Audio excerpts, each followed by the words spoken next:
사람이 만든 책보다 책이 만든 사람이 더 많습니다. 내비책방. 안녕하세요. 내비책방입니다. 오늘 소개해드릴 책. 가끔은 격하게 외로워야 한다. 김정훈 지음.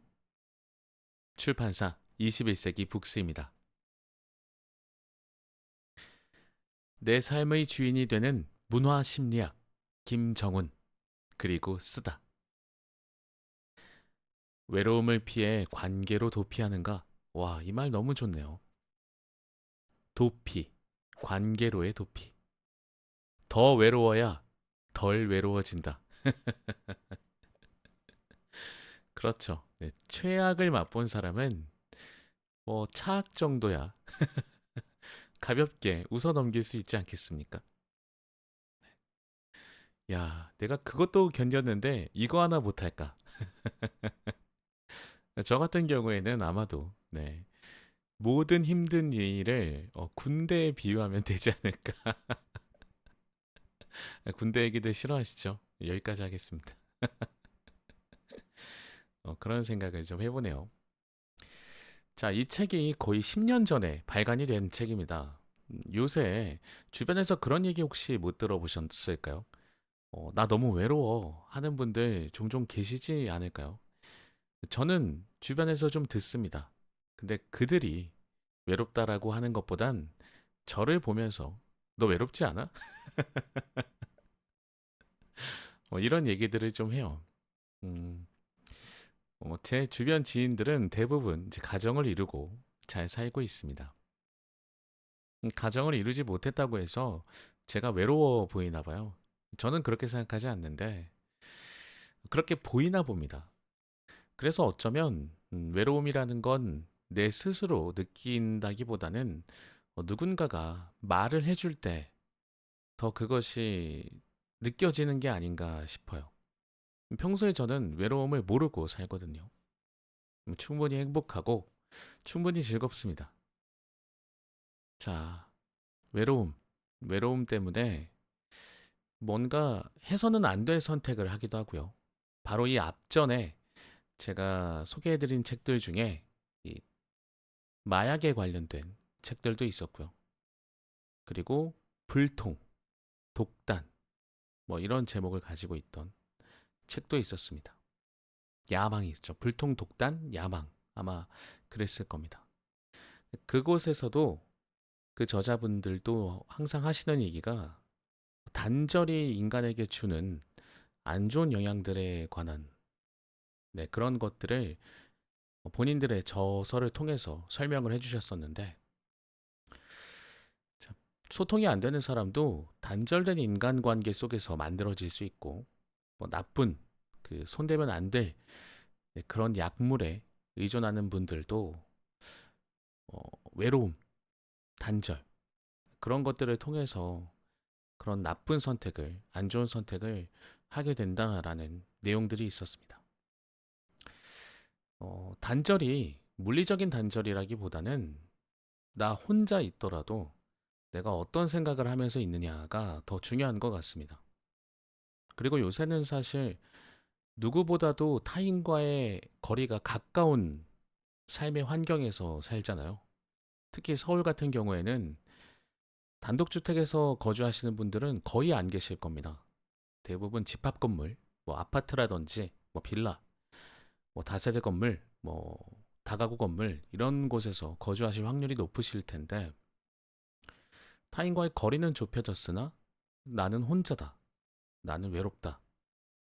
이런 느낌을 좀 많이 받는 그런 사회 분위기가 아닐까 싶어요. 누군가와 반갑게 인사를 하는 게 이렇게 어려워질 줄은 저는 전혀 몰랐습니다.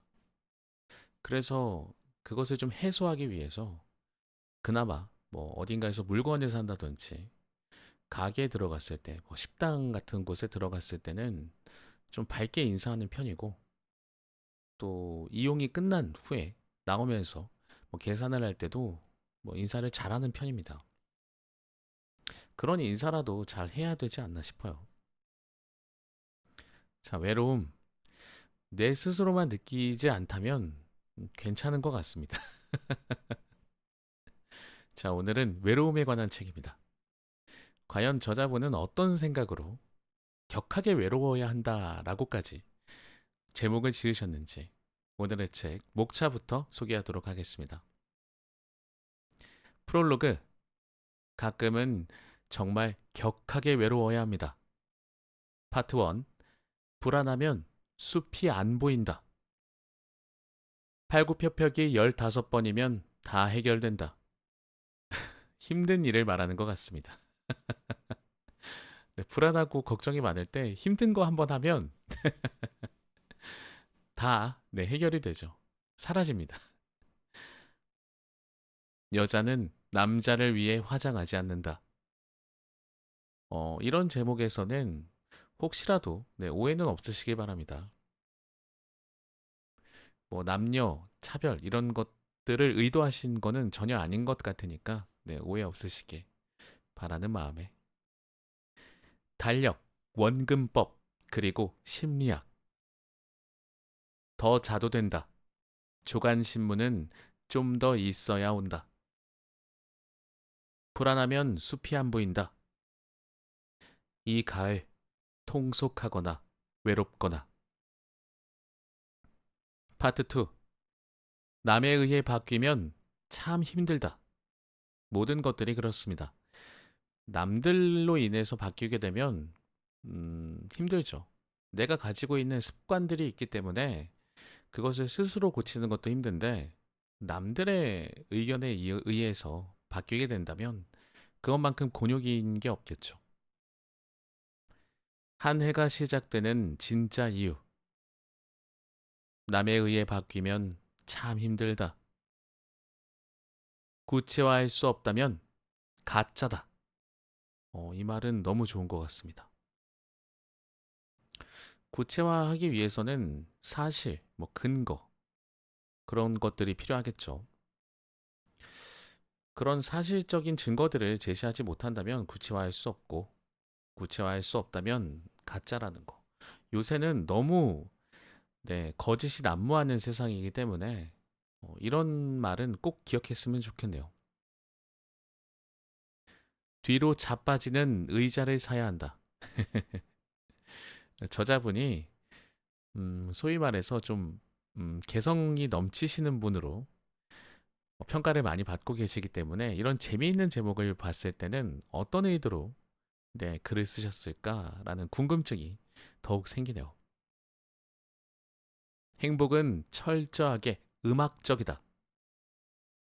가능한 한 부지런히 보고 다녀야 한다. 흉내낸다고 우습게 여기면 안 된다. 모방은 창조의 어머니 아니겠습니까? 파트 3. 금지를 금지하라. 금지를 금지하라. 대한민국은 시기사회다. 자, 이 부분은 좀 소개를 하겠습니다. 제가 느끼는 생각이라고 하니까 좀 어색하네요. 느끼는 감정과 제가 떠올리는 생각들 중에서 저도 공감을 하는 제목이네요. 시기사회. 이분법은 나쁜 짓이다. 오이디푸스, 아사세, 홍길동. 아, 일본이 분단됐어야 했다. 이것도 좀 소개를 해볼까요? 네. 일본이 분단됐어야 했다. 요즘에 일본 여행들 많이 가실 텐데. 군대 축구, 독일 축구, 그리고 한국 축구. 남자들은 축구들 참 좋아하죠. 빨리 하시나요? 왜 그래, 아빠같이. 제목들이 참 재밌습니다. 파트 4. 의미는 어떻게 만들어지는가? 인간은 미숙아로 태어나기에 위대하다. 인간은 걷기 전까지는 같은 누군가의 보호가 없이는 이 환경, 이 지구상에서 살아날 수가 없습니다. 너무 미완전한 존재로 태어나기 때문이죠. 기차를 타면서부터 우리는 불행해졌다. 밤에 거울 보고 가위바위보를 했다. 이 제목을 보니까 무서운 괴담이 생각이 납니다. 거울을 보고 가위바위보를 했는데 내가 이겼다. 뭐 이런 괴담이죠. 의미는 어떻게 만들어지는가? 비데, 휴지, 그리고 마우스. 난 그 매기가 그 매기인 줄 알았다. 네, 첫 번째 매기는 아이, 매기고 두 번째 매기는 어이, 매기이네요. 계속 공부할 거다. 행복은 아주 느린 거다. 에필로그.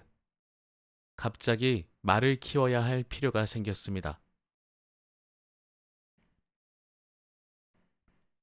자, 제가 오늘 소개해드릴 부분을 좀 살펴보다 보니까, 한 세 가지 정도를 꼽고 싶네요.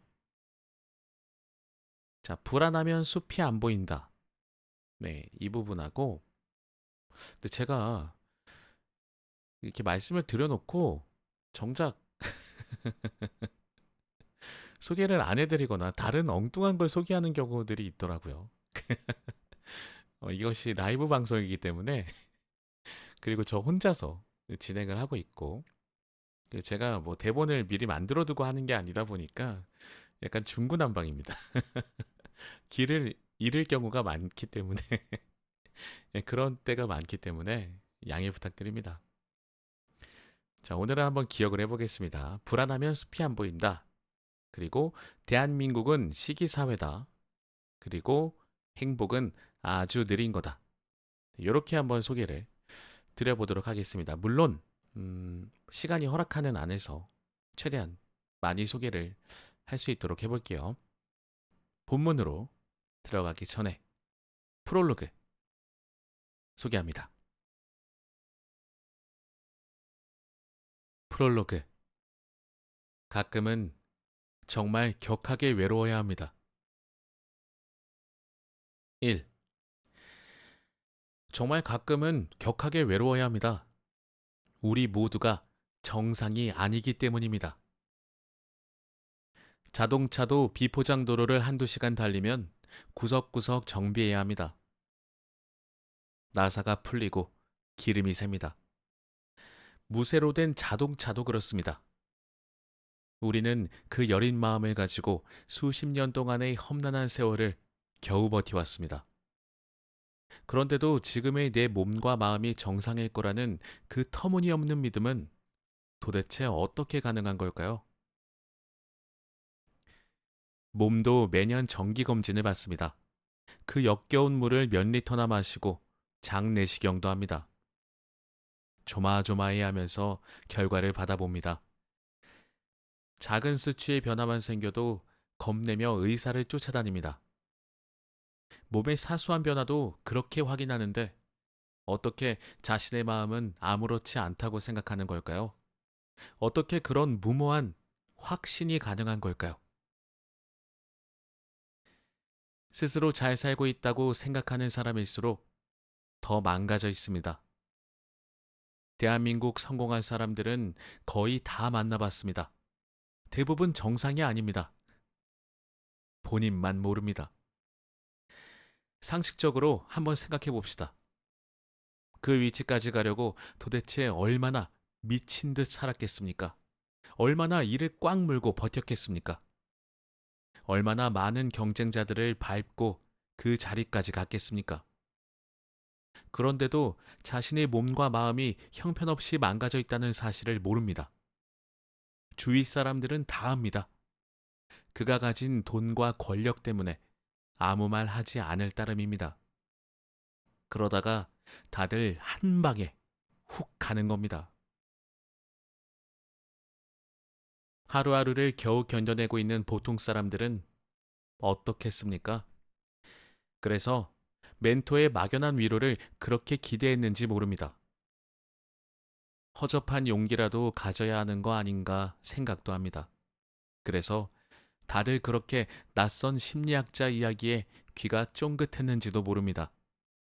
그러나 문제는 그리 간단히 해결되지 않습니다.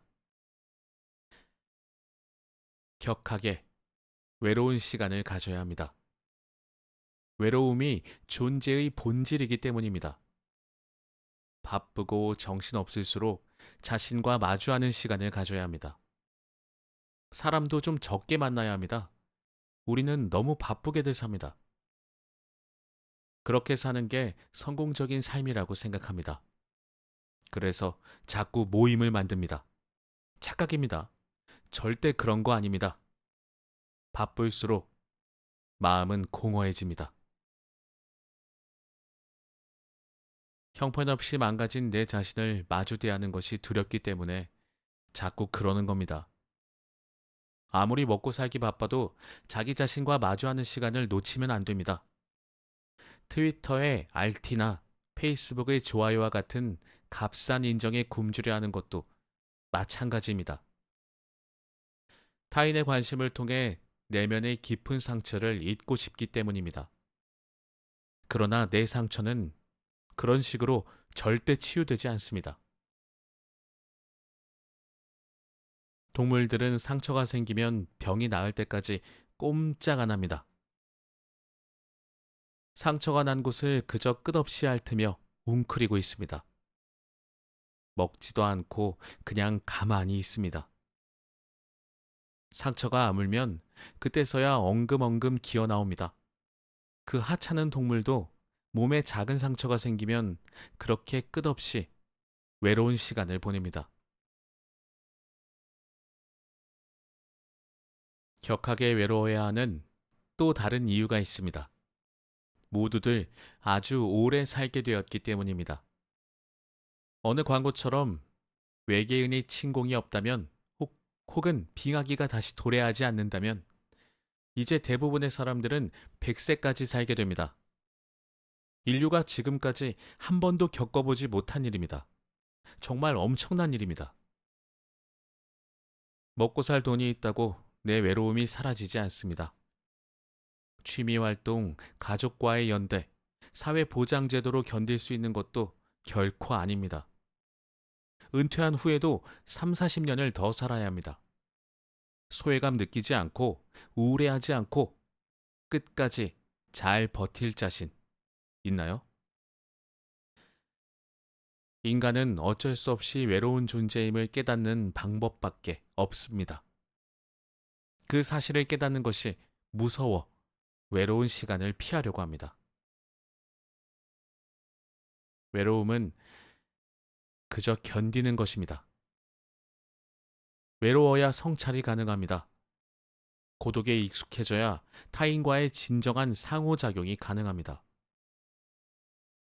나 자신과의 대화인 성찰과 타인과의 상호작용이 가지는 심리학적 구조가 같기 때문입니다.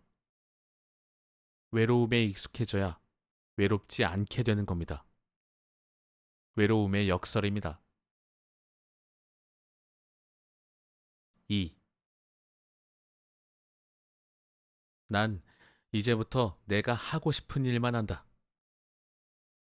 2012년 1월 1일. 내 다이어리 첫 페이지에 쓴 글입니다. 정확히 만 50세가 되면서 나는 그렇게 결심을 했습니다. 실제로 그렇게 될 수 있겠냐마는 결심이라도 그렇게 하고 싶었습니다. 지난 50년은 어쩔 수 없이 밀려 살았지만 나머지 50년은 정말 내가 원하는 내 인생을 살아보고 싶었습니다.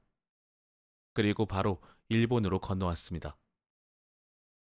일본에서 지낸 지도 벌써 4년이 되었습니다. 시간 정말 빠릅니다. 방구석에 앉아 결심은 원대하게 세웠지만 정작 내가 무엇을 하고 싶은지는 떠오르지 않았습니다. 나는 스스로에게 크게 절망했습니다. 주체적으로 살아야 한다고 그렇게 외치고 다녔지만 그런 삶을 위한 준비가 전혀 되어 있지 않았던 겁니다. 요즘 하고 싶은 일 마음대로 하고 산다며 나를 부러워하는 이들이 많습니다. 그러면 내가 꼭 물어봅니다. 그대는 무엇을 하고 싶으신가요? 다들 당황합니다. 자신이 뭘 하고 싶은지 모릅니다. 기껏해야 세계 여행입니다.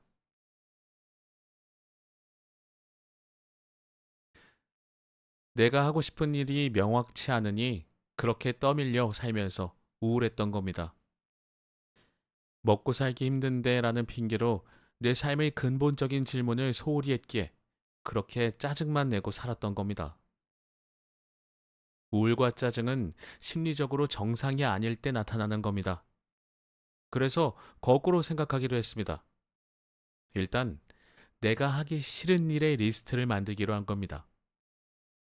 만나기 싫은 사람은 만나지 않는다. 일찍 일어나지 않는다. 쓰기 싫은 원고는 쓰지 않는다. 여기까진 괜찮았습니다. 하나 더 생각났습니다. 하고 싶지 않은 강의는 하지 않는다. 아, 생각이 여기까지 이르자 난 화들짝 놀랐습니다. 내가 가장 하기 싫은 일은 바로 학생들을 가르치는 일이었던 것입니다. 나 스스로도 전혀 깨닫지 못했던 사실이었습니다. 참 많이 고민했습니다. 정말 어렵게 교수가 되었기 때문입니다. 한 달 내내 강의하고 다녀야 고작 80만 원 정도 벌 수 있는 강사 시절. 교수 임용에 떨어질 때마다 내가 얼마나 좌절하고 절망했는지 모릅니다. 실력이나 자격에서 내게는 상대도 안 된다고 생각하던 사람들에게 밀려날 때마다 정말 미칠 것 같았습니다. 그때마다 한강 다리 밑에서 낚시하며 마음을 달랬습니다. 어쩌다 팔뚝만한 잉어를 잡으면 견딜만 했습니다. 한강에는 고기가 참 많습니다. 12년 동안의 교수 생활도 정말 열심히 했습니다. 논문도 많이 썼습니다. 몇 년 동안 프로젝트도 학교에서 가장 많이 한 교수였습니다. 정부 일도 적극적으로 참여했습니다. 대한민국의 여가 정책은 대부분 내 손을 거쳤습니다. 한국 여가 문화학회를 만들어 크고 작은 행사도 많이 치렀습니다. 학교에서 내 강의는 학생들에게 인기가 많았습니다. 수강 신청 공고가 나면 불과 몇 분 안에 바로 다 찼습니다. 그런데 학생 가르치는 일이 내가 제일 하기 싫은 일이었던 겁니다. 내가 학생들에게 그토록 짜증을 많이 냈던 이유가 비로소 설명됐습니다. 난 가르치는 일을 몹시 싫어하고 있었습니다. 솔직히 난 지금까지 누구에게 한 번도 제대로 배울 마음을 가져본 적이 없습니다. 심지어는 골프 레슨을 받으면서도 코치를 계속 의심합니다. 그래서 어릴 때부터 나를 가르친 분들은 다들 나를 기분 나빠했습니다.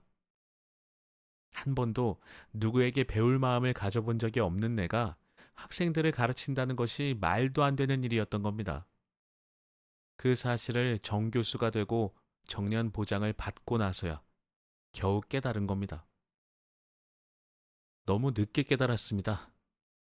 되돌리기엔 너무 늦었다는 생각도 들었습니다. 교수라는 사회적으로 인정받는 직업을 유지하기 위해 아이들을 이용하고 있다는 느닷없는 가책에 어느 순간부터 괴로웠습니다. 교수를 사직하는 것에 대해 주위 사람들과 진지하게 상의했습니다. 다들 말렸습니다. 교수라는 직위라도 있으니 그 거지 같은 성격에 사회생활 할 수 있는 거라고 했습니다. 몇 년만 더 참으면 연금이 보장되는데 그때까지 참으라는 이야기도 들었습니다. 그래서 더 열받았습니다. 내 사회적 지위를 위해 계속 아이들에게 가르치며 살라는 이야기로 들렸습니다. 계속 아이들에게 사기치며 살라는 이야기로 들렸습니다. 그래서 홧김에 바로 사표를 제출했습니다. 지금 생각해보면 어떻게 그런 만용이 가능했는지 모릅니다. 안식년으로 일본에 와 혼자 보내는 시간이 없었다면 결코 일어나지 않았을 일입니다. 이 책의 마지막 장에 당시의 내 마음이 자세히 서술되어 있습니다. 3.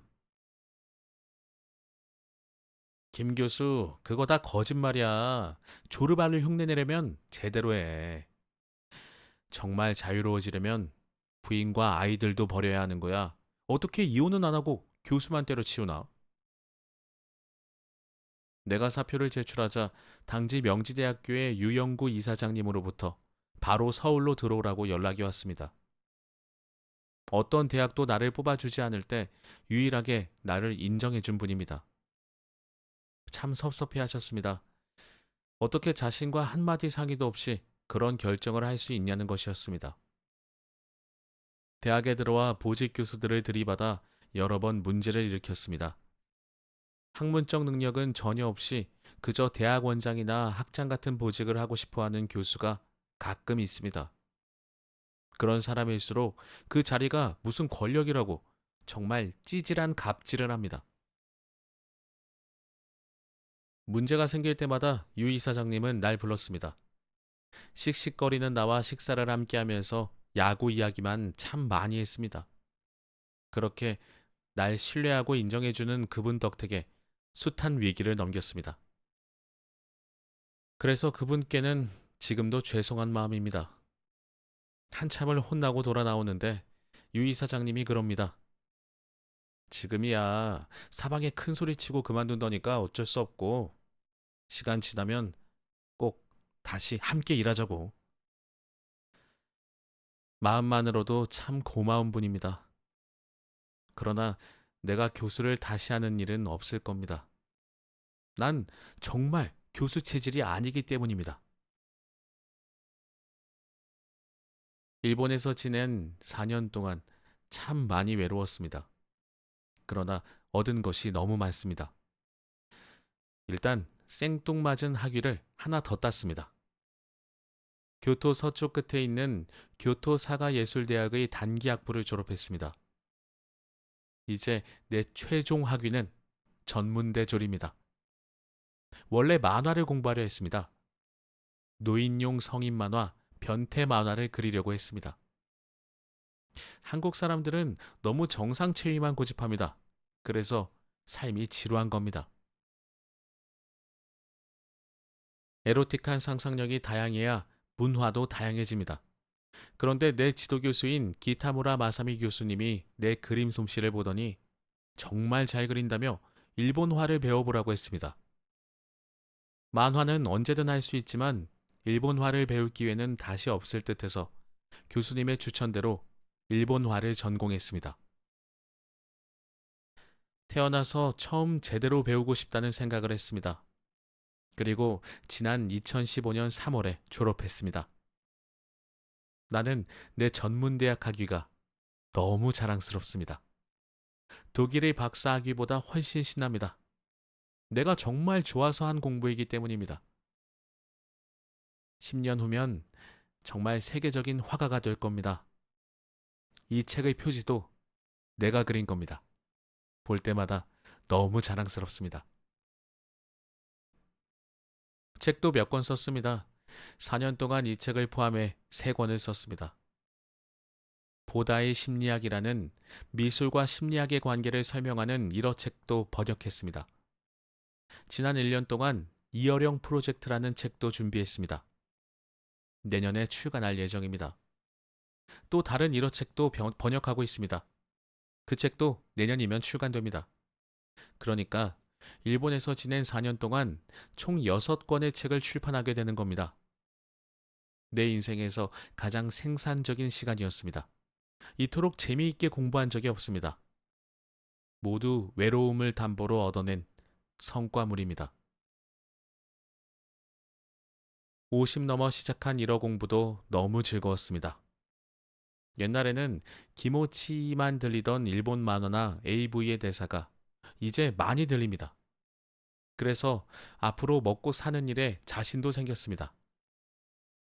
남들이 돈 내고 사갈 수 있는 콘텐츠 생산의 기술을 확보했기 때문입니다. 일단 언어로부터 많이 자유로워졌습니다. 영어 독어는 예전부터 할 수 있었지만 50 넘어 생긴 일어 독해 능력이 주는 기쁨은 참 엄청납니다. 똑같은 단어라도 각 나라의 말로 검색해보면 전혀 다른 결과가 나옵니다. 그 내용을 비교하다 보면 창조적인 생각이 정말 많이 떠오릅니다. 미술 공부를 시작하면서 조선일보의 칼럼 연재를 시작했습니다. 칼럼도 쓰고 글 속에 들어가는 그림도 직접 그렸습니다. 내가 그림까지 그린다고 하자 내 칼럼이 속한 지면을 책임지는 부장이었던 이한우 선임 기자는 펄쩍 뛰었습니다. 미술대학에 입학한 지 한 달도 안 됐는데 무슨 만용이냐고 했습니다. 그러나 글과 그림이 연계되어야 제대로 된 글이 나온다는 내 이야기를 한참 듣더니 그러자고 했습니다. 어설픈 그림에 대한 그 어떤 비난이 들어와도 자신이 책임지겠으니 잘해보라고 했습니다. 그렇게 시작한 칼럼을 3년 가까이 진행했습니다. 이 책에 글과 그림이 가득한 것은 전적으로 이한우 선임 기자 덕분입니다. 엄청나게 큰 지면을 할애해주고 수준 미달의 그림을 참고 견뎌준 신문사 편집부 사람들과 독자들께도 참으로 감사한 마음입니다. 21세기 북스의 신주영 실장과 남현정 과장이 정말 고생 많이 했습니다. 아마 나처럼 까다로운 필자는 처음 겪어봤을 겁니다. 교토까지 와서 사진을 참으로 폼나게 찍어준 김준호 작가, 표지와 책을 정말 마음에 들게 꾸며준 황소자리 북 디자이너께도 감사한 마음을 전합니다. 이분들 덕택에 사진도 많이 넣고 내가 그린 그림도 깔끔하게 실을 수 있었습니다. 지난 1년 동안 도시샤 대학의 객원연구원으로 지낼 수 있게 배려해준 도시샤 대학 성악부의 미녀와 야수 최용은 교수께도 감사의 마음을 전합니다. 재미있게 읽어주셨으면 좋겠습니다. 50 중반 아저씨의 찌질하고 음탕한 생각을 글과 그림으로 구구절절 늘어놓았다고 뭐라 하시면 많이 슬플 겁니다. 나처럼 생각하는 아저씨들은 여러분의 형제, 아버지, 삼촌, 남편, 직장 상사의 모습으로 주변에 아주 흔합니다.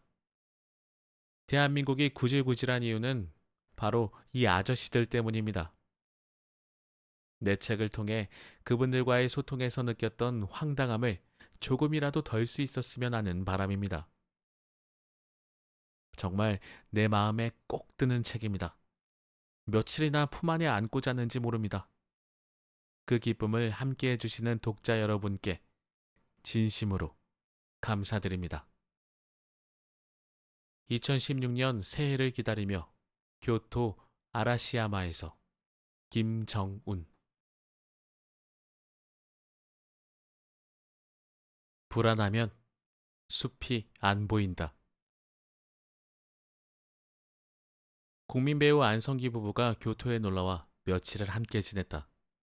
안성기 부인은 현역 배우라고 해도 믿을 정도의 미모다. 그러나 말과 행동은 참 솔직하고 시원시원했다. 안성기라는 이름에 관한 그녀의 이야기다. 원래 안성기의 아들 이름에는 환이 돌림자로 들어가야 한다. 그래서 큰아들이 태어났을 때 이름을 안고환이라고 지어야 하는 거 아닌지 심각하게 고민했다고 한다. 안성기와 안고환. 정말 어울리는 부자 이름이 아니냐며 사뭇 장난스러운 표정으로 내게 묻는다. 다행히도 큰아들 이름은 소설가 고 최인호가 다빈으로 지어주었다고도 한다. 살림 욕심 많은 안성기의 부인은 다이마루 백화점 지하 식품 코너에 있는 일본 음식을 무척 신기해하며 이것저것 사려 했다. 안성기는 부인에게 한 번도 아니다, 안 된다와 같은 부정적 표현을 쓰지 않았다. 소영아, 그건 좀 그래. 소영아, 그건 좀 더 생각해보자. 와 같은 표현이 전부였다.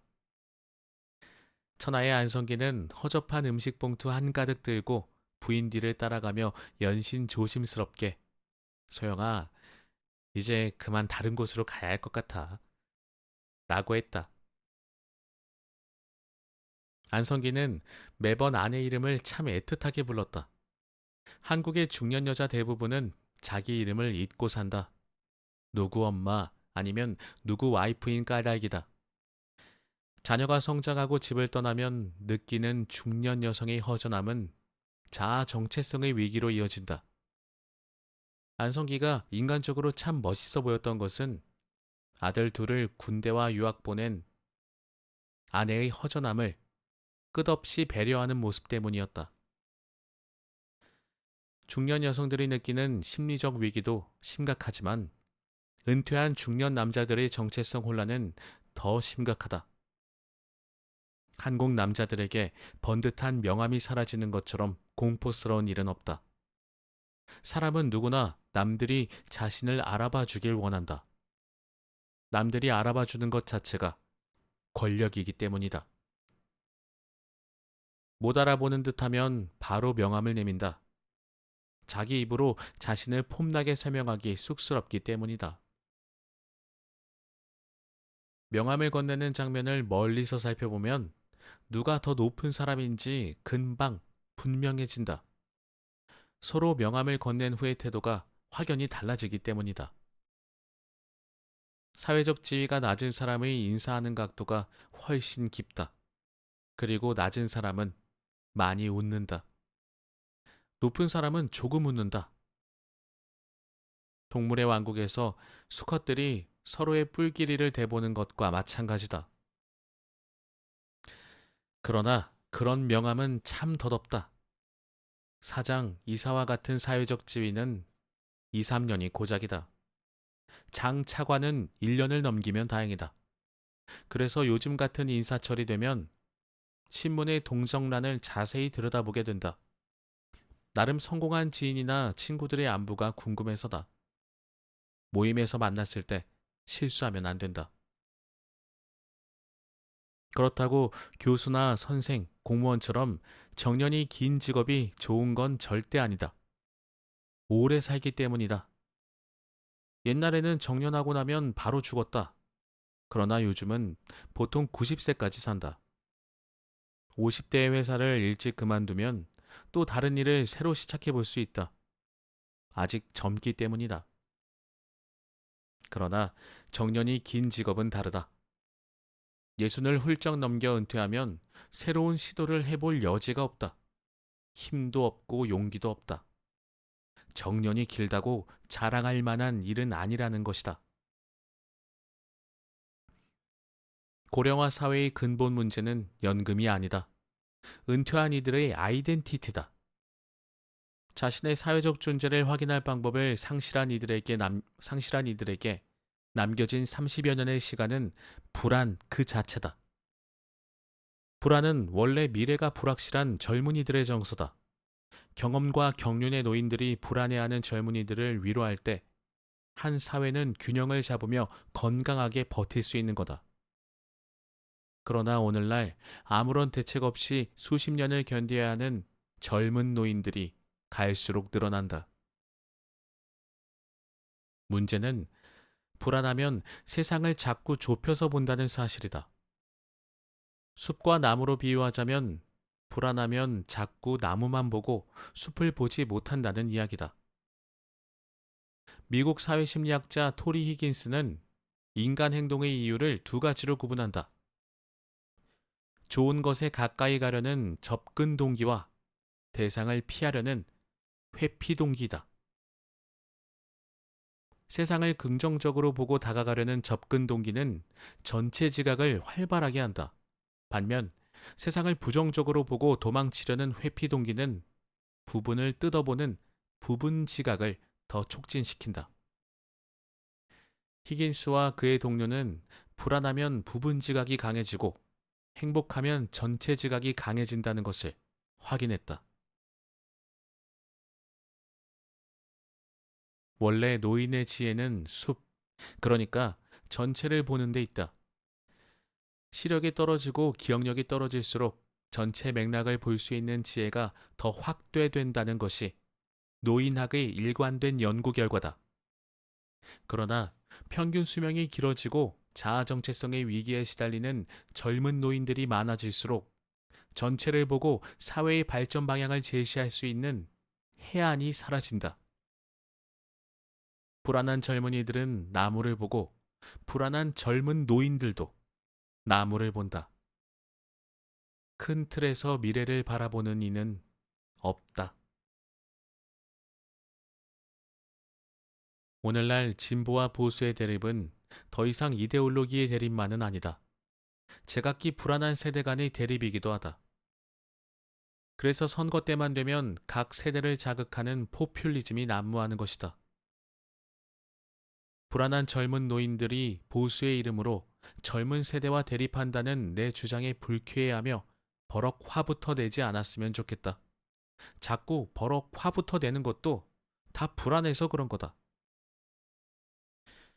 은퇴한 후에 시작될 또 다른 삶에 대해 아주 심각하게 고민해야 한다.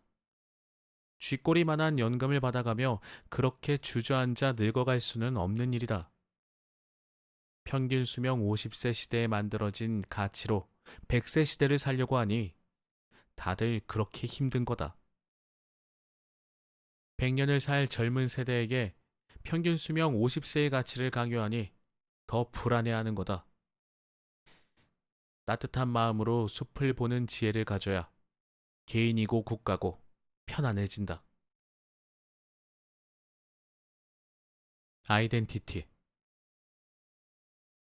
자아 정체성, 자기 동일성을 뜻하는 심리학 용어 아이덴티티는 확인하다, 찾다, 발견하다의 뜻을 가진 아이덴티파이에서 유래한 단어다.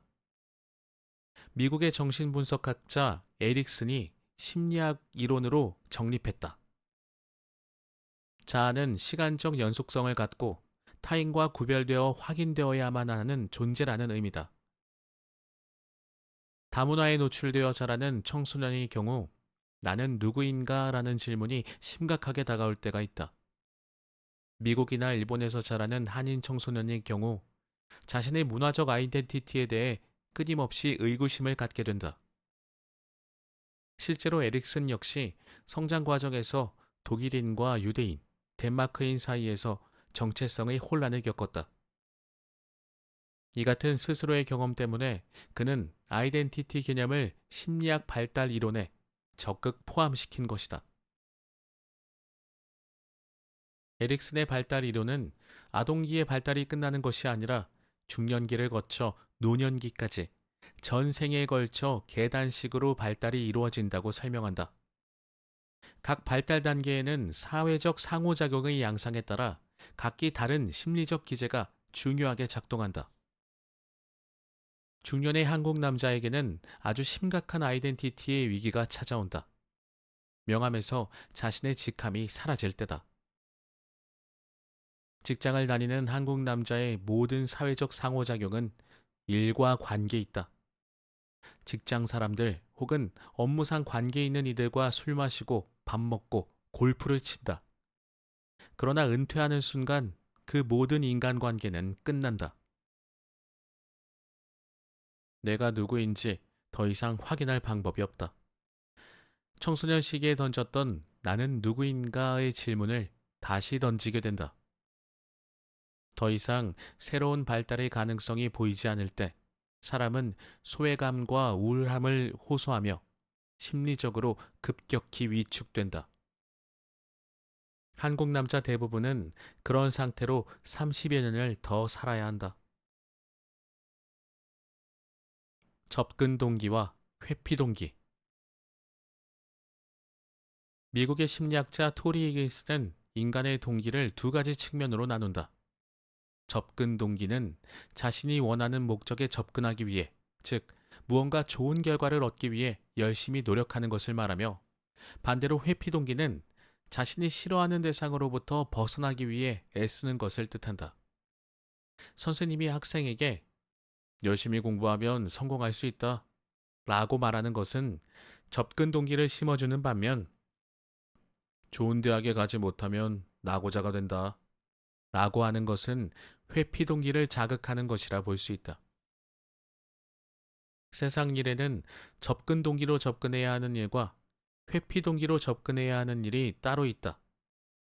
일의 결과가 바로 나타나는 일은 회피 동기로 설명해야 유리하고, 결과가 나중에 나오는 것일수록 접근 동기로 설명해야 유리하다고 히긴스는 주장한다. 자, 여기에서 좀 설명을 드려보자면 회피동기, 일의 결과가 바로 나타나는 일. 야, 그렇게 하면 손해봐. 이렇게 설명을 해야 유리하고 결과가 나중에 오는 것. 그렇게 해야 성공해. 네. 는 이렇게 설명을 해야 유리하다고 합니다. 우리가 누군가에게 무엇을 권할 때 그것이 관계에 따라서도 좀 다를 수 있겠지만 저는 관계에서도 좀 접근 동기와 회피 동기를 고려해서 사용해야 한다고 생각이 좀 드네요. 네, 이 부분은 좀 밑줄을 긋도록 하겠습니다. 예를 들어 은퇴 설계와 관련된 보험을 들도록 설득할 경우 은퇴 설계를 제대로 했을 때의 풍요로운 노년의 삶을 보여주며 설득해야 한다. 이때 은퇴 설계를 제대로 하지 않아 요양원에서 병들어 늙어가는 모습을 보여주며 회피 동기에 호소하는 방식은 그리 큰 효과가 없다. 먼 훗날에 일어나는 일이기 때문이다. 반대로 규칙을 지키지 않으면 큰 사고가 일어나는 일처럼 당장 그 결과가 나타나는 경우에는 회피 동기에 호소해야 한다. 그래야 반응한다. 한 가지 더. 접근 동기는 상상력을 자극하고 회피 동기는 일을 치밀하게 한다. 창조적 능력이 발휘되려면 긍정적 정서를 동반하는 접근 동기를 자극해야 한다. 놀듯이 일해야 창의성이 발휘된다는 이야기다. 반대로 치밀함과 정확성을 요구하는 일은 회피 동기를 자극해야 한다. 제대로 처리하지 않으면 큰 사고가 터진다와 같이 위협을 주는 방식이다. 한국에서는 왜 애플 같은 회사가 나오지 않는가를 접근 동기, 회피 동기로 설명하면 아주 잘 이해된다. 자, 이 부분에서는 중간중간에 김정훈 작가님의 모습이 담긴 사진들이 있습니다. 참, 사진도 너무 잘 찍으셨네요. 자, 이렇게 첫 번째, 저를 소개를 해드려 봤고요. 이게 시간과 분량상, 전부 다 소개해드리기가 좀 어렵네요. 그래서 나머지 두 개가 남았는데, 결국엔 또 이렇게, 좀 수정을 해야 됩니다. 라이브의 묘미죠. 자, 대한민국은 시기사회다. 이 부분을 소개하도록 하겠습니다. 대한민국은 시기사회다. 나는 미국의 오바마 대통령을 시기한다. 이유는 간단하다. 나와 나이가 같기 때문이다. 솔직히 말하자면 오바마가 나보다는 한 살 위다. 그러나 난 호적이 잘못되었다. 남들보다 1년 일찍 학교에 들어간 이들은 모두 호적이 잘못되었다고 한다. 우리나라 호적은 그러라고 있는 거다. 나이가 같다는 이유만으로 아무나 시기하는 내 경우는 사실 많이 황당하다. 그러나 시기심은 나같이 철없는 사내만 느끼는 미성숙한 감정이 아니다. 시기심 따위와는 전혀 상관없어 보이는 사람일수록 예를 들어 지식인, 종교인, 문화예술인 등 그들의 시기심은 더 적나라하고 치밀하다. 내가 아는 한 교수들의 시기심이 가장 심하다. 특히 인문사회 분야 교수들의 시기심은 하늘을 찌른다.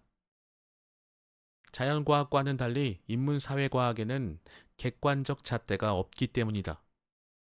절대 타인의 우월함을 인정해서는 안 된다. 자신의 열등함을 수긍하는 순간 존재 기반이 송두리째 흔들린다. 그래서 남 칭찬하는 교수가 그렇게 드문 거다. 그러나 시기심은 한 개인의 성격적 문제가 아니다. 인간의 정서는 항상 사회 문화적으로 구성되기 때문이다. 일부 일처제 사회의 질투심과 일부 다처제 사회의 질투심이 질적으로 같을 수 없다는 이야기다.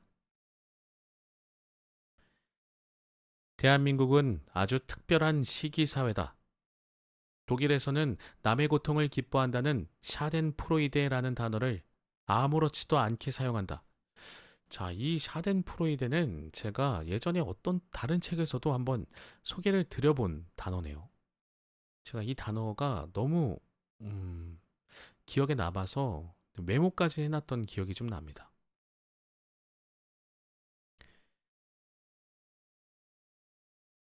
심리학이 독일에서 시작된 건 결코 우연이 아닌 듯하다. 라고 네,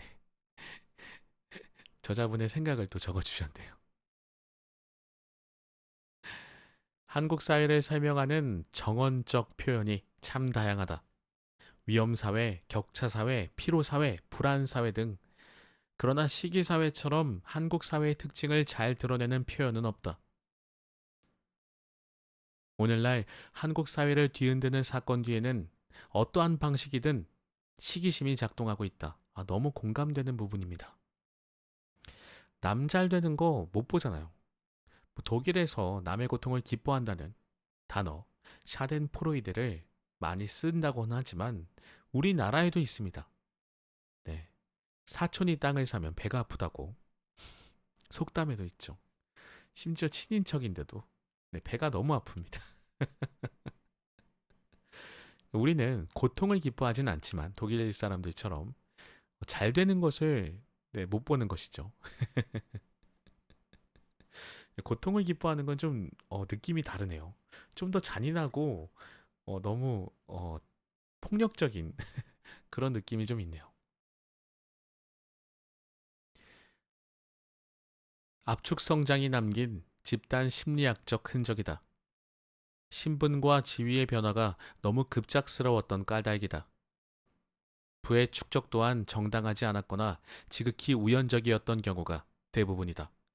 자, 이 부분은 네, 좀 밑줄을 긋겠습니다.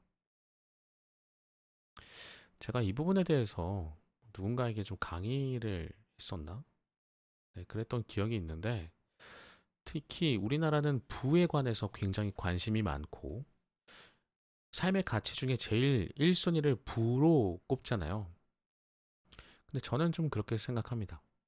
부로 꼽게 되면 나도 모르게 나보다 많은 부를 가진 사람을 좀 존중하거나 존경하거나 그 사람에게 좀 비굴해진다거나 그렇게 되진 않을까라는 걱정이 또 있고요.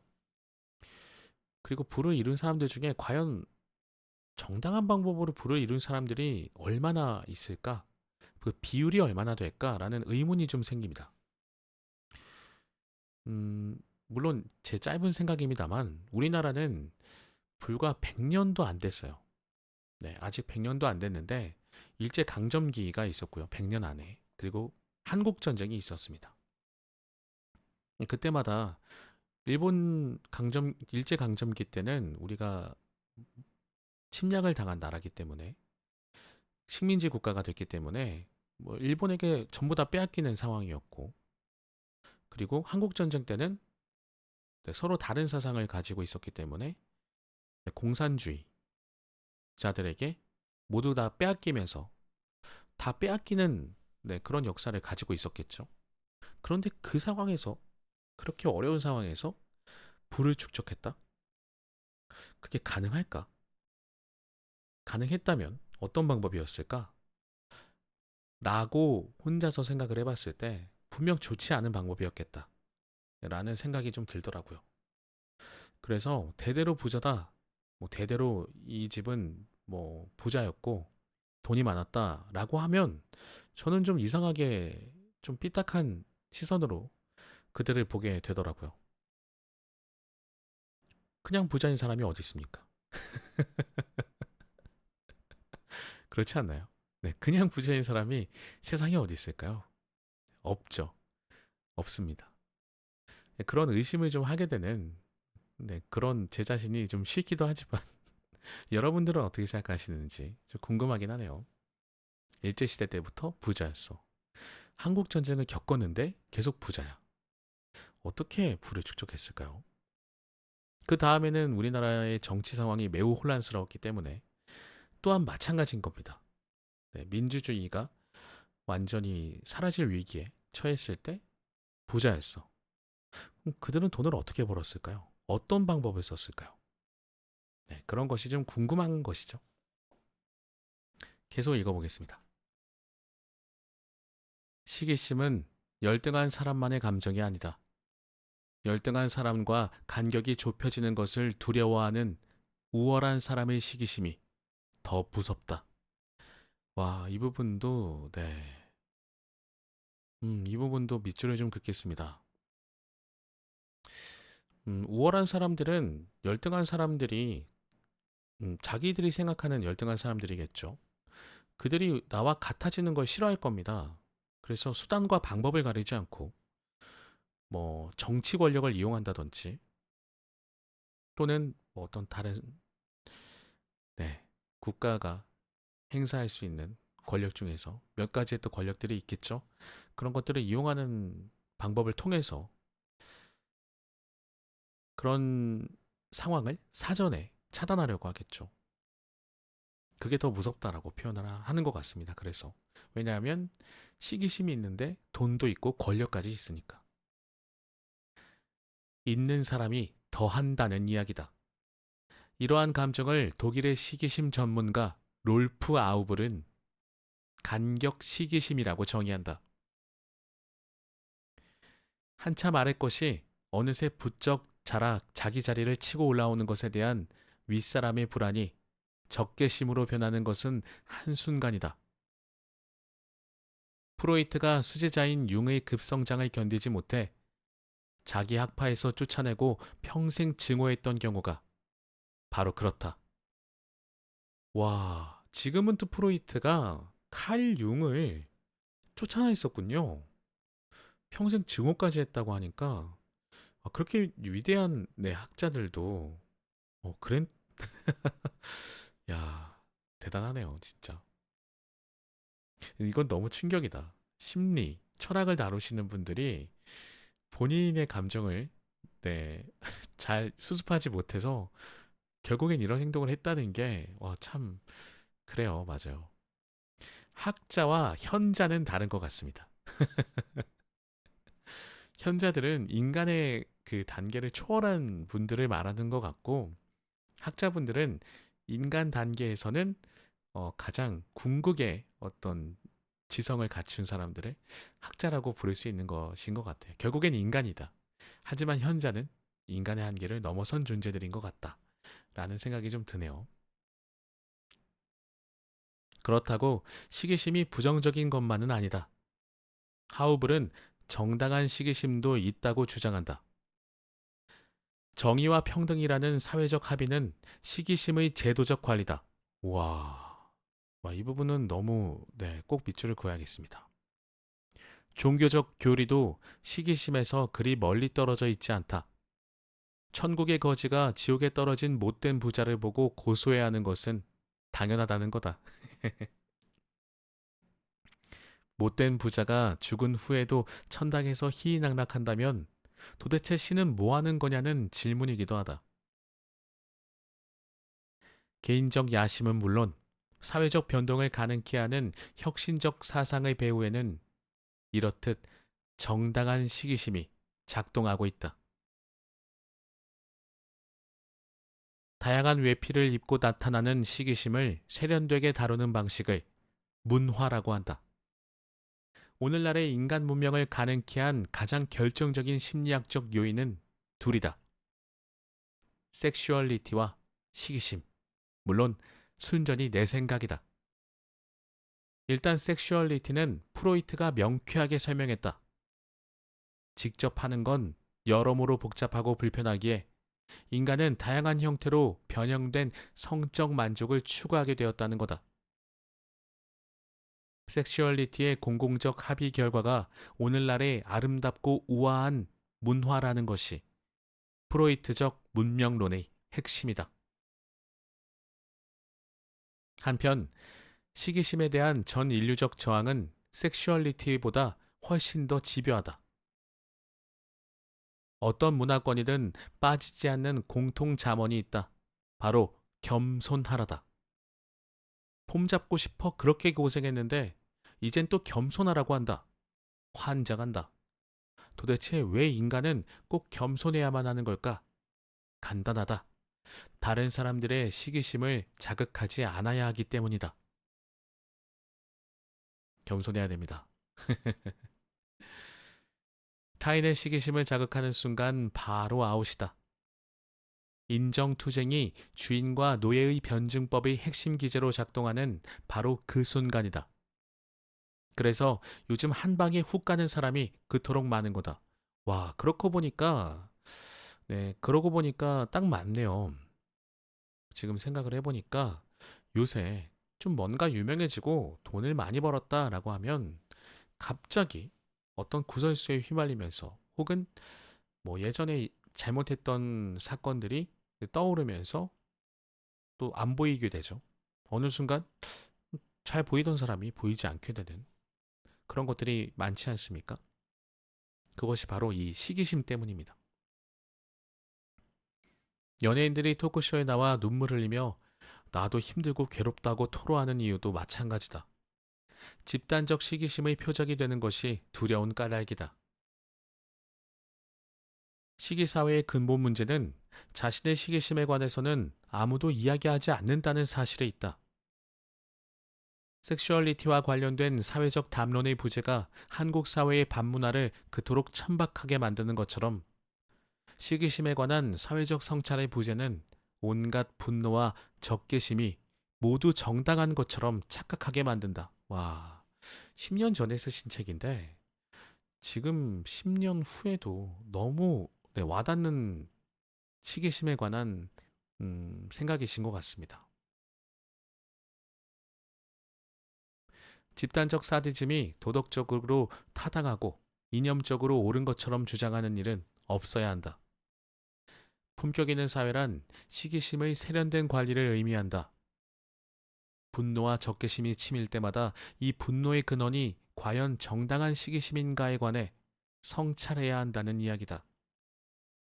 아무튼 내 친구 귀연이처럼 흰 바나나 따위에 시기심을 느끼는 경우는 절대 없어야 한다는 게 내 생각이다.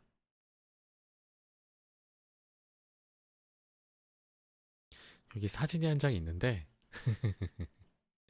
이것은 뭐 제가 설명드리기가 좀 난감해서 직접 보셔야 좋을 것 같습니다.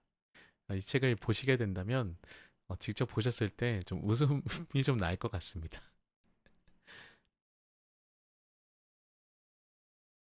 샤덴 프로이데. 상처나 아픔을 뜻하는 샤덴과 기쁨을 뜻하는 프로이데가 합쳐져 만들어진 샤덴 프로이데는 한국어로 쌤통이다 혹은 고소하다와 같은 표현으로 번역할 수 있다. 참 이것도 아이러니하네요. 아픔과 기쁨이 합쳐진 단어예요. 샤덴과 프로이데. 정말 대단한 단어인 것 같습니다. 건강하지 못한 정서가 이토록 명확한 개념으로 존재하는 나라는 독일밖에 없다고 유럽의 다른 나라 사람들은 비난한다. 그러나 남의 고통을 즐거워하는 일은 시기심이라는 보편적 정서와 깊은 관계가 있다. 심리학 실험에서도 시기심과 샤덴프로이데의 관계는 잘 확인된다. 독일에서 의대생들을 대상으로 실험했다. 자신보다 성적이 훨씬 훌륭한 친구가 약품을 훔쳤다고 의심을 받는 경우와 성적이 나쁜 친구가 의심을 받는 경우에 대한 피험자들의 심리 상태를 비교했다. 자신보다 성적이 좋은 친구들이 의심을 받을 때 피험자들은 훨씬 더 고소해했다. 스스로가 시기심이 많다고 생각하는 학생일수록 이러한 경향은 더 심했다. 연예인을 쫓아다니는 팬들의 심리를 잘 들여다보면 질투와 샤덴프로이데의 양면성이 잘 드러난다. 무명의 연예인이 성공하고 정상의 위치에 올라 스타가 될 때까지 팬들의 환호와 후원은 엄청나다. 그러나 그 연예인이 정상에 오른 순간부터 팬들의 마음은 돌아서기 시작한다. 스타의 극적인 몰락을 은근히 기대하기도 한다.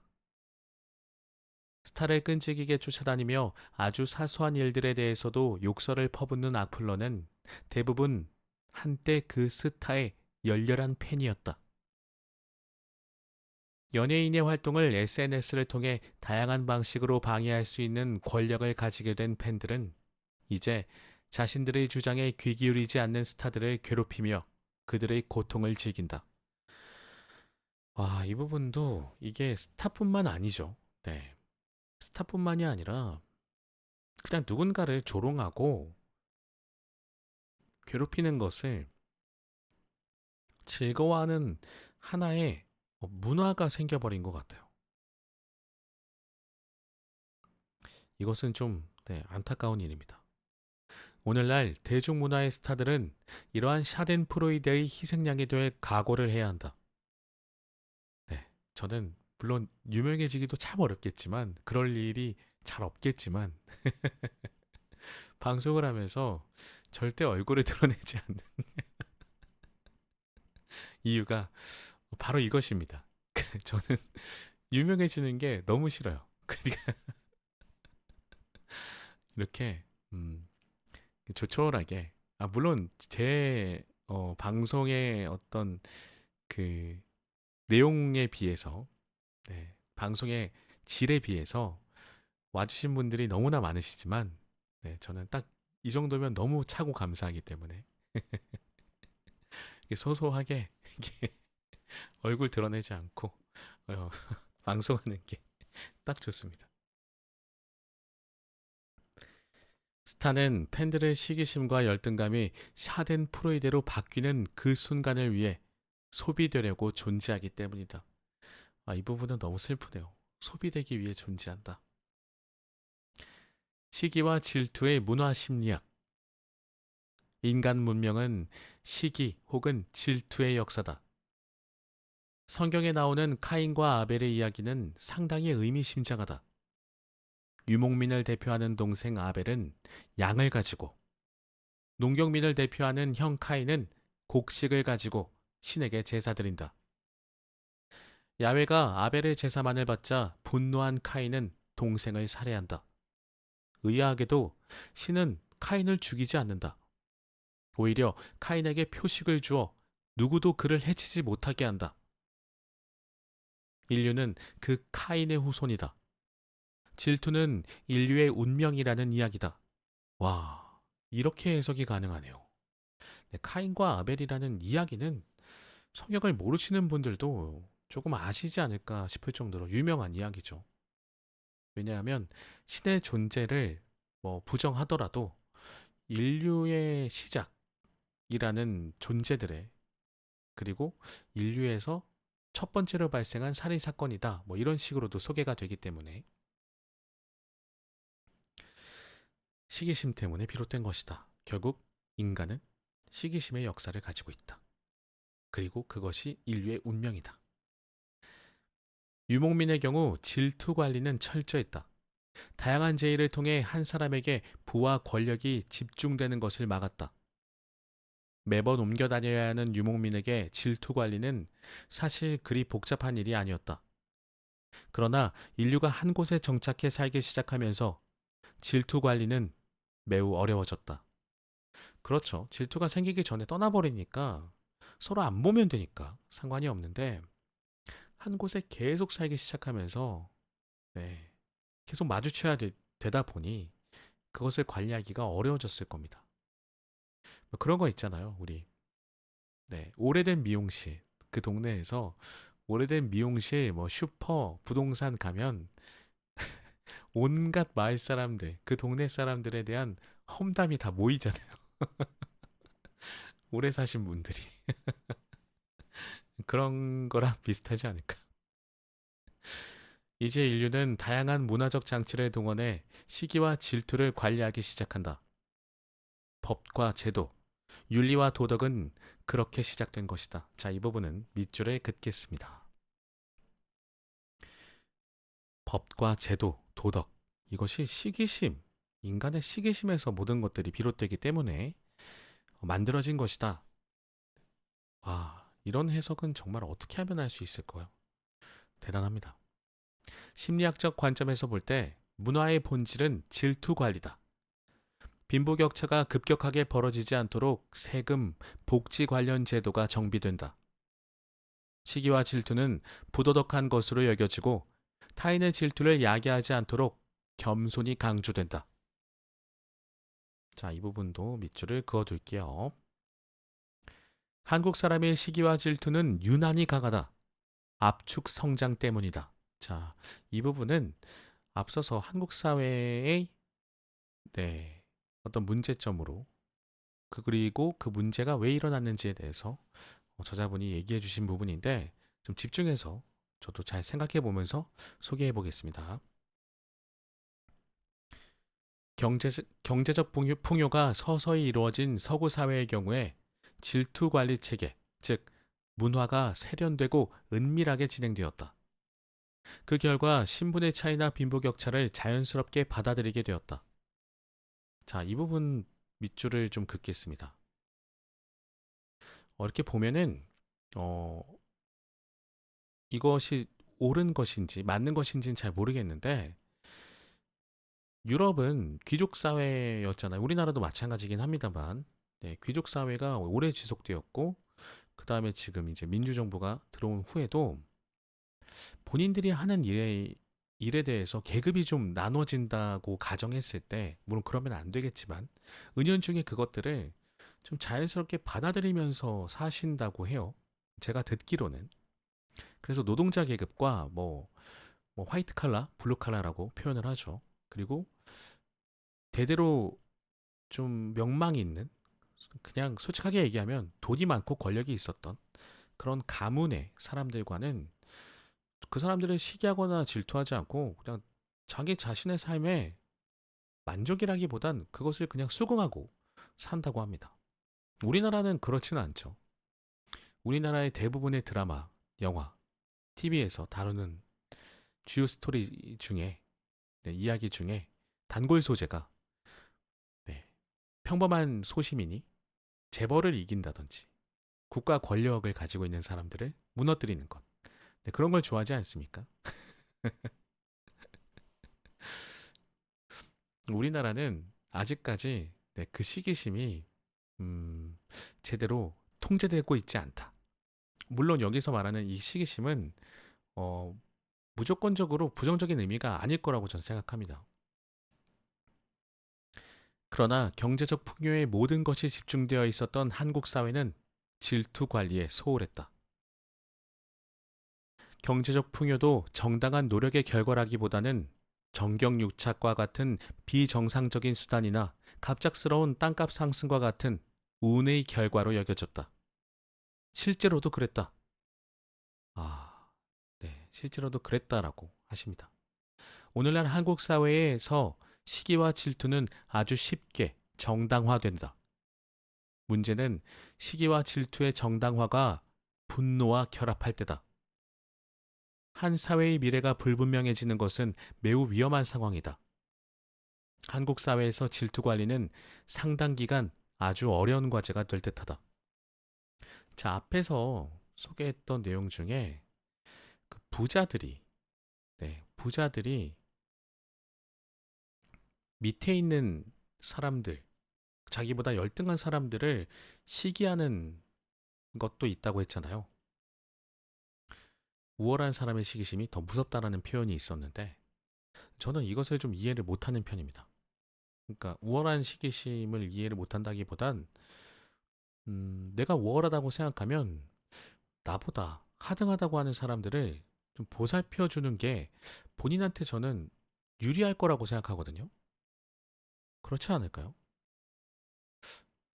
우월한다고 생각을 하는 사람, 그리고 그런 대접을 받는 사람이 더 많을까요? 아니면 평범하게 사는 사람들이 많을까요? 평범하게 사는 사람들이 많기 때문에 그들의 지지를 얻어야 자신의 입지도 계속 유지가 되지 않을까요? 그러려면은 복지 사업이라든지 어떤 정치적 제도도 그런 것들을 많이 만들어야 본인의 입지가 계속 유지가 될 텐데 그런 생각을 왜 못할까? 돈 있고 권력 있는 사람들이 왜 그런 생각을 못할까라는 의문이 저는 항상 있었는데 이 책을 보면서 해결이 됐습니다. 왜 그랬는지. 우월한 사람들도 열등한 사람들을 시기 질투한다. 그 사람과 나와의 간격이 좁혀지는 걸 두려워한다. 아, 그랬네요. 그랬기 때문이네. 이제야 좀 이해가 갑니다. 인정투쟁과 주인과 노예의 변증법. 독일의 철학자 헤겔은 헤겔의 정신현상학에서 나오는 개념이다. 헤겔 철학의 핵심은 이성에 대한 신념이다. 인간 이성은 절대자의 체계이며 현실에서 이 보편적 타당한 참리성은 변증법적으로 구현되어야 한다.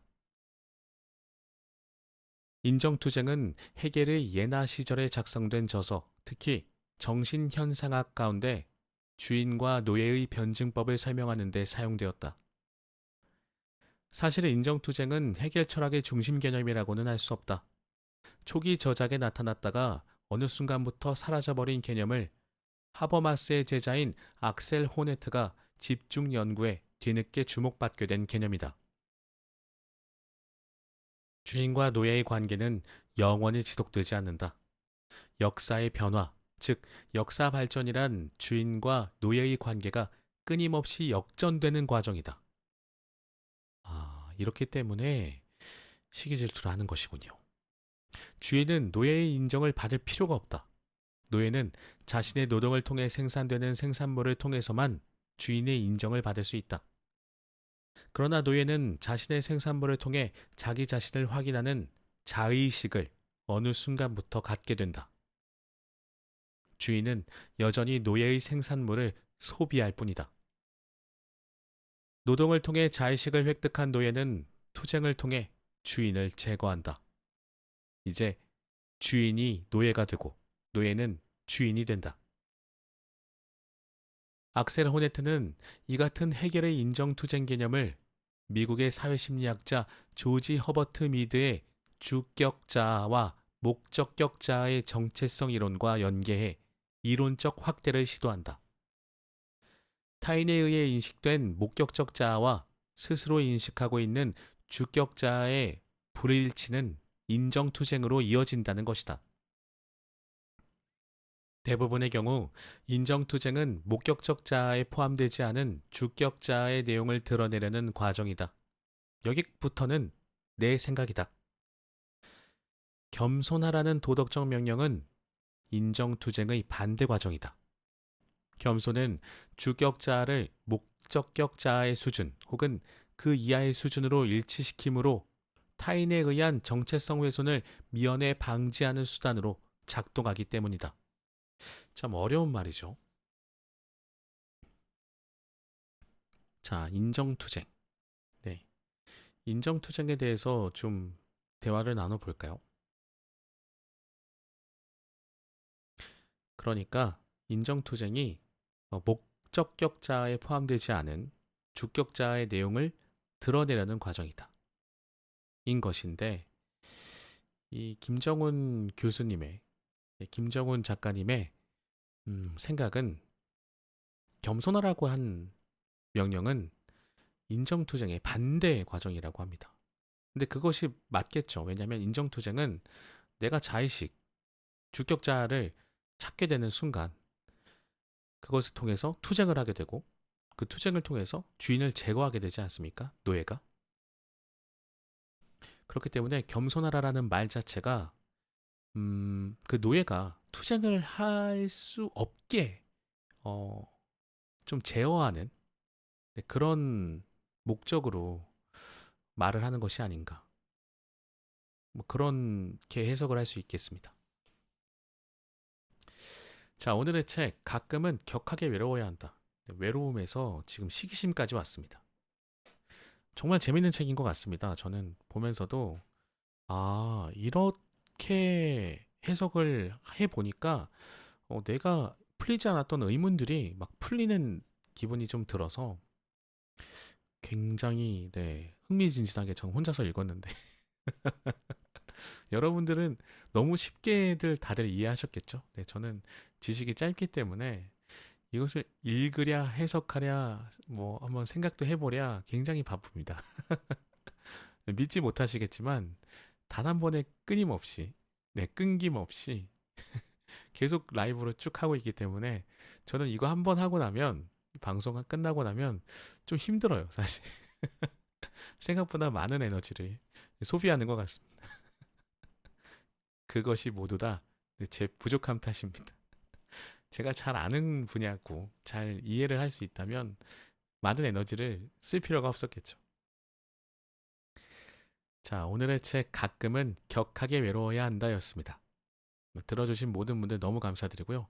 오늘의 책은 또 유난히 분량이 좀 많았기 때문에 프롤로그를 소개할 때 시간이 좀 많이 걸려서 네, 그리고 제 생각들도 중간중간에 좀 많이 소개를 하다 보니까 많이 말씀을 드리다 보니까 다소 좀 분량이 깁니다. 여기까지 들어주셨다면 많은 시간을 네, 여기에 할애해 주신 것에 대해서 너무나 감사하다는 말씀을 드리고 싶습니다. 항상 건강하시고요. 저는 다음 시간에도 재미있고 유익한 책으로 인사드리도록 하겠습니다. 감사합니다.